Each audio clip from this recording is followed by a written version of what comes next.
कभी आपने सोचा कि जब भी कंप्यूटर का प्रोग्राम रन होता है तो वो डेटा को याद कैसे रखता है? मतलब अगर हम कोई गेम चला रहे हैं उसको आपका नाम, गाड़ी का मॉडल, गाड़ी का कलर, वो सब कैसे याद रहता है? तो एक आंसर तो इसका ज़हन में आता है कि कंप्यूटर के पास कोई डेटाबेस है और वो डेटाबेस के अंदर डेटा को स्टोर करता है, उसको प्रोसेस करता है। लेकिन डेटाबेस से जब प्रोग्राम रन होता है तो डेटाबेस से उठ के प्रोग्राम के पास वो डेटा आता है। वो आता है प्रोग्राम के पास कहाँ? वो आता है वेरिएबल्स में। तो आज का लेक्चर हमारा है वेरिएबल्स के बारे में। वेरिएबल्स बेसिकली एक बिल्डिंग ब्लॉक है प्रोग्राम का। विदाउट वेरिएबल्स बहुत सारे प्रोग्राम हम बना ही नहीं सकते। कंप्यूटर जो है वो डेटा को प्रोसेस करता है और डेटा को होल्ड करने के लिए उसको कोई मेमोरी चाहिए, कोई स्पेस चाहिए, और वो स्पेस को हम मेमोरी को, बॉक्स को या कंटेनर को हम लोग नाम देते हैं वेरिएबल्स का।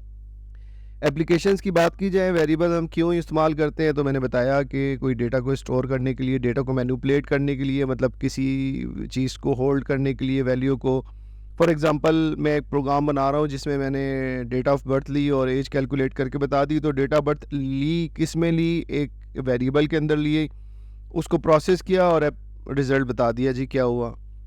और इसको डिक्लेयर कैसे करते हैं, यानी कि वेरिएबल को क्रिएट कैसे करते हैं? सिंपल, ये इसका सिंटैक्स है। इसमें टाइप ऑफ वेरिएबल लिखते हैं और वेरिएबल का नाम, just two statements. Type of variable हमारे पास ये यहाँ पे डिस्क्राइब है। तो जो बेसिक्स टाइप्स हैं वो यही हैं। इंटीजर है, फ्लोट है, डबल है, कैरेक्टर, स्ट्रिंग और बूलियन।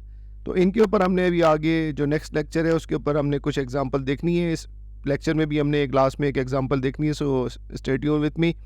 तो जिस तरीके से हम डिफरेंट चीज़ों को स्टोर करने के लिए डिफरेंट बॉक्सेस बनाते हैं ताकि हमें ढूंढने में आसानी हो, इसको मैनिपुलेट करने में आसानी हो, इसी तरीके से वेरिएबल्स की टाइप हमारे पास डिफरेंट है। जब हम इंटीजर को प्रोसेस करते हैं तो इंटीजर उसकी टाइप रखते हैं। दूसरी बात आती है टाइप ऑफ द वेरिएबल, उसके बाद वेरिएबल का नाम। तो वेरिएबल का नाम रखने की कन्वेंशन है, वो हमने लास्ट लेक्चर में भी बताया था आपको। तो सिंपल 3 रूल्स हैं। पहला रूल है कि must not be A keyword. जो भी आप वेरिएबल का नाम रखते हैं वो कीवर्ड या रिजर्व वर्ड नहीं होना चाहिए। ये रिजर्व वर्ड, जैसे कि इंटीजर इटसेल्फ एक रिजर्व वर्ड है, तो अगर मैं एक वेरिएबल बना लूँ जिसका नाम इंटीजर हो और टाइप भी इंटीजर हो, तो कंपाइलर कंफ्यूज होगा कि इंटीजर के बाद तो वेरिएबल का नाम आता है, तो इन्होंने इंटीजर के बाद फिर इंटीजर लिख दिया। तो वो रिजर्व वर्ड इस तरीके से अलाउ नहीं करता है। ऐसे बहुत सारे कुछ रिजर्व वर्ड्स हैं, जैसे फॉर लूप के लिए, लूप्स के लिए हम फॉर लगाते हैं, और वो आपको आस्ता आस्ता पता चल जाएंगे। हर लैंग्वेज में कुछ रिजर्व वर्ड होते हैं। C++ में अप्रॉक्सीमेटली 50-55 के करीब रिजर्व वर्ड्स हैं, और उसमें से भी 6-7 हमें याद रखने पड़ते हैं। बाकी फिर वो कंपाइलर हमें, अगर हम गलत बनाते हैं तो एरर हमें दे देता है और हम उसको चेंज कर सकते हैं।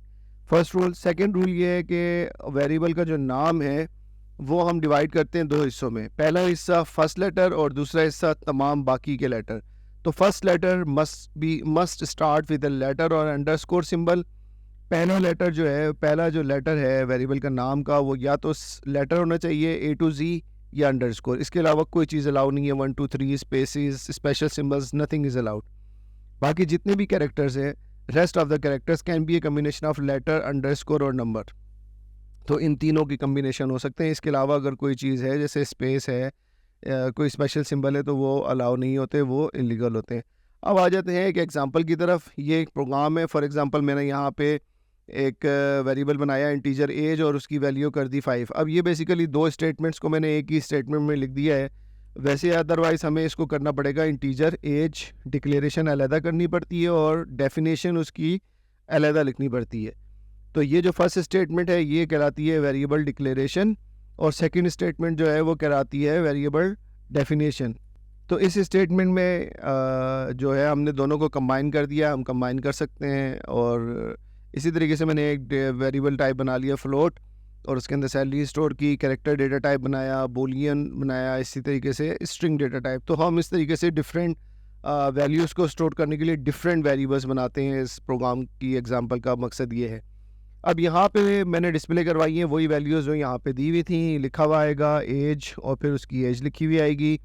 ये आउटपुट स्टेटमेंट हमने किस तरीके से दी हुई है, इसके अंदर हमने क्या यूज़ किया हुआ है, तो ये नेक्स्ट लेक्चर में मैं बताऊंगा इनपुट आउटपुट स्टेटमेंट कैसे काम करते हैं। तो इसकी आउटपुट ये जो हमने वैल्यूज़ दी हुई हैं वही लिखी हुई आएंगी। एज 25, सैलरी इतनी, ग्रेड इतना, और it is raining no, name is. See you in the next lecture. अगर आपने सब्सक्राइब नहीं किया तब तक तो इसको सब्सक्राइब करें चैनल को। अल्लाह हाफिज़।